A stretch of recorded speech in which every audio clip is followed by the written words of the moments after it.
हरे कृष्ण। ग्रंथराज श्रीमद् भागवतम की जय। श्रील प्रभुपाद की जय। श्रीमद् भागवतम कथा रूप चैप्टर 89 अरिष्टासुर वध 10वां स्कंद। एक दिन संध्या समय श्री कृष्ण रासलीला की तैयारी कर रही थी। एक दिन संध्या समय श्री कृष्ण रासलीला की तैयारी कर ही रहे थे कि वहां विशालकाय बैल के रूप लेकर अरिष्टा नामक असुर आ पहुंचा।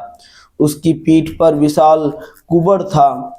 अपने खुरों से धरती को खोदते तथा उसे कपाते हुए अरिष्टासुर ने वृंदावन में प्रवेश किया। वो अपनी टापों से पृथ्वी को रौंद रहा था। उसकी आंखें लाल चमक रही थी और पूंछ हवा में ऊंची खड़ी थी। अपने सींगों से धरती को खोदते हुए वह मल मूत्र त्याग रहा था। उस विशालकाय असुर को पर्वत मानकर बादल उसके कुबड़ के चारों ओर मंडराने लगे। और जब वृंदावन वासियों ने उसे देखा तो वे आश्चर्यचकित रह गए।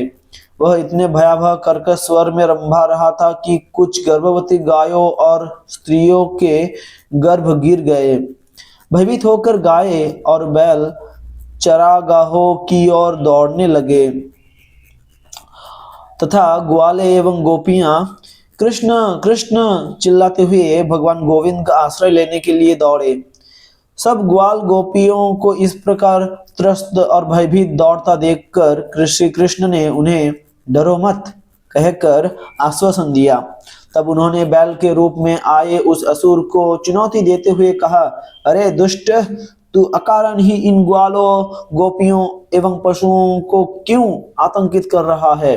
तेरे जैसे दुराचारियों को दंड देने के लिए ही मैं यहाँ आया हूँ। ये कहकर श्री कृष्ण ने अपनी हथेलियों से अपनी भुजाओं को थपथपाया और उस असुर की ओर देखते हुए सहजता से अपना एक हाथ अपने मित्र के कंधे पर रखा। ये देखकर अरिष्टासुर क्रोध से भड़क उठा। भूमि को अपने खुरों से रौंदते हुए वह श्री कृष्ण की ओर दौड़ा। उसकी दृष्टि अत्यंत डरावनी तथा नुकीले सींग सामने की ओर तने थे। द्रुत गति से श्री कृष्ण की ओर दौड़ते हुए वह असुर ऐसा प्रतीत होता था मानो इंद्रदेव द्वारा छोड़ा गया वज्र हो। परंतु श्री कृष्ण ने उसके सिंघों को पकड़ा और उसे घुमाकर 18 कदम दूर दे पटका। विफलता को देखकर असुर का क्रोध अपनी सीमाएं पार कर गया। उसकी सांसें गहरी होने लगी और शरीर पसीने से तरबतर हो गया। अपनी पूरी शक्ति से उसने पुनः श्री कृष्ण पर आक्रमण किया, परंतु कृष्ण ने उसे पहले के ही समान पकड़ा और जोर से भूमि पर पटक दिया। फिर श्री कृष्ण अपने पैरों से उस असुर को उसी प्रकार रौंदने लगे मानो कपड़े धोते समय कोई उसे पैरों से रौंदता है। अरिष्टासुर खून की उल्टी तथा मलमूत्र विसर्जित करने लगा। बेचैन होकर अपनी टांगों को इधर उधर पटकते हुए उसकी आंखें अपने कोटरों से बाहर निकल पड़ी और अंततः असहनीय पीड़ा को सहते हुए उसने यमलोक की ओर प्रस्थान किया। इस अद्भुत लीला को देखकर देवता वृंदावन को लौट रहे श्री कृष्ण पर पुष्प वर्षा करने लगे और उन्हें बलराम जी के साथ देखकर ब्रजवासी हर्षित हो उनके गुणों को गाने लगे। पुराणों से 20 श्लोक उद्धृत करते हुए श्री विश्वनाथ चक्रवर्ती ठाकुर राधा कुंड और श्याम कुंड की प्राकट्य लीला का निम्नलिखित वर्णन करते हैं। गोपियों ने कहा, कृष्ण, क्योंकि तुमने बैल बनकर आए इस असुर का वध किया है, तुम्हें तीर्थ यात्रा करके उसी प्रकार प्रायश्चित करना होगा जिस प्रकार वृत्रासुर वध के पश्चात इंद्रदेव ने किया था।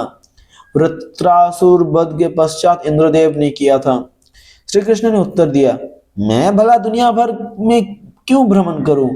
बस देखती रहो, मैं यही सारे तीर्थों को बुलवा लेता हूं।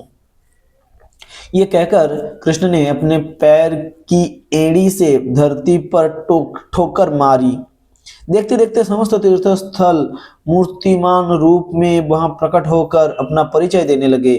उनके द्वारा बनाए गए कुंड में स्नान करके कृष्ण ने गोपियों से कहा, मैंने सब तीर्थों को मिलाकर इस कुंड का निर्माण किया है, परंतु तुमने कभी कोई पुण्य कार्य नहीं किया। ये सुनकर श्रीमती राधा रानी ने कहा, मैं इससे भी सुंदर एक कुंड का निर्माण करूंगी। चलो गोपियों, मिलकर कार्य आरंभ करें। गोपियों को अरिष्टासुर द्वारा बनाया गया एक गड्ढा दिखाई दिया और उन्होंने 1 घंटे में अपने हाथों से उसे और खोदकर एक कुंड बना दिया। कृष्ण ने गोपियों के सामने प्रस्ताव रखा कि वे उनके कुंड से जल लेकर इसे भर सकती है, परंतु राधा रानी ने कहा, नहीं, ये नहीं होगा। गो हत्या के कारण तुम्हारा जल दूषित हो चुका है। उसी समय एक दिव्य व्यक्ति श्री कृष्ण के कुंड से बाहर निकला और राधा रानी को प्रणाम करके उनसे अपना जल स्वीकार करने का निवेदन किया। राधा रानी मान गई और तब कृष्ण कुंड की सीमाएं तोड़कर उसके जल ने राधा रानी के कुंड को भर दिया। श्री कृष्ण ने कहा, हे राधा, तुम्हारा कुंड मेरे कुंड से भी अधिक विख्यात होगा। अक्सर मैं अपनी लीलाएं करने यहाँ आया करूँगा। राधा रानी प्रसन्नता पूर्वक श्री कृष्ण के कुंड में स्नान करने के लिए तैयार हो गई और उस रात श्री कृष्ण ने राधा कुंड पर रास लीला रची। इस घटना के तुरंत बाद नारद मुनि मथुरा में कंस के पास गए। वे यथाशीघ्र कंस के पापों का घड़ा भरना चाहते थे। नारद मुनि ने कहा, महाराज कंस, वास्तव में यशोदा ने पुत्री को जन्म दिया था और यह कृष्ण देवकी का तथा बलराम रोहिणी का पुत्र है। भय बस वसुदेव ने कृष्ण और बलराम का पालन भार नंद महाराज को सौंप दिया। इन्हीं दोनों लड़कों ने तुम्हारे लोगों का वध किया है। कंस के लिए यह सूचना अत्यंत महत्वपूर्ण थी, क्योंकि देवकी के 8वें पुत्र द्वारा उसकी मृत्यु बदी थी। नारद मुनि के वचन सुनते ही कंस क्रोध से भड़क उठा और अपना आपा खो बैठा। म्यान से तुरंत अपनी तलवार खींचते हुए वो विश्वासघाती वसुदेव का वध करने के लिए तत्पर हो गया, परंतु नारद मुनि ने कंस को रोक दिया और समझाया कि उसे वसुदेव के पुत्रों से भय है, स्वयं वसुदेव से नहीं। परंतु कंस ने पुनः वसुदेव और देवकी को बंदी बना लिया और वेड़ियों में बांध दिया। देखने से शायद प्रतीत होगा कि कहीं नारद मुनि वसुदेव के शत्रु तो नहीं है, परंतु ऐसा नहीं है। वास्तव में वसुदेव नारद मुनि के ऋणी थे, क्योंकि उन्हीं के कारण कृष्ण ने मथुरा आकर वसुदेव और देवकी को बंधन से मुक्त किया। नारद मुनि के जाने के बाद कंस ने तुरंत केसी को बुलवाया और कृष्ण और बलराम को मारने का आदेश दिया। तब उसने मुष्टिक, चाणूर, सल, तोसल तथा अपने हाथी के रखवालों को एक आपातकालीन बैठक के लिए बुलवाया। कंस ने कहा, कृष्ण और बलराम नंद महाराज के व्रज में रह रहे हैं और उन्हीं के हाथों मेरी मृत्यु की भविष्यवाणी हुई है। उन्हें मल्ल युद्ध के बहाने मथुरा बुलवाकर उनका वध कर दो। एक विशाल मल्ल युद्ध भूमि का निर्माण करो और मथुरा एवं आसपास के सब लोगों को यह मल्ल युद्ध देखने के लिए आमंत्रित करो।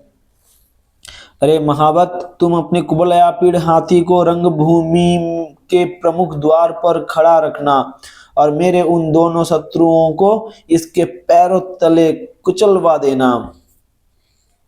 चतुर्दशी के दिन धनुष यज्ञ आरंभ करो और भगवान शिव की प्रसन्नता के लिए पशु बलि की व्यवस्था करो।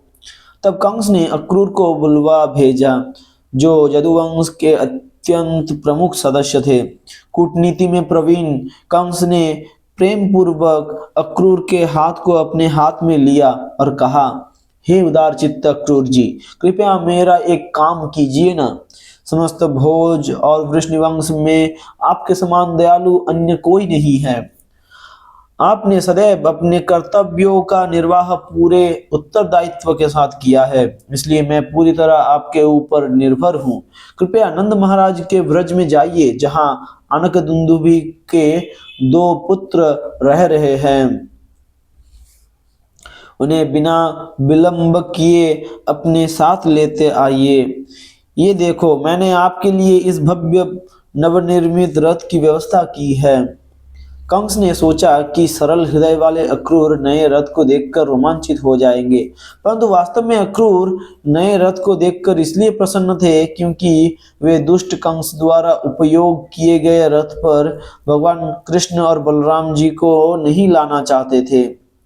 कंस ने आगे कहा, देवताओं ने मेरा वध करने के लिए इन दो लड़कों को भेजा है। तुम इन दोनों को यहाँ ले आओ और नंद महाराज एवं अन्य ग्वालों को भी इस उत्सव में भाग लेने के लिए उपहार आदि के साथ आने का न्योता दो।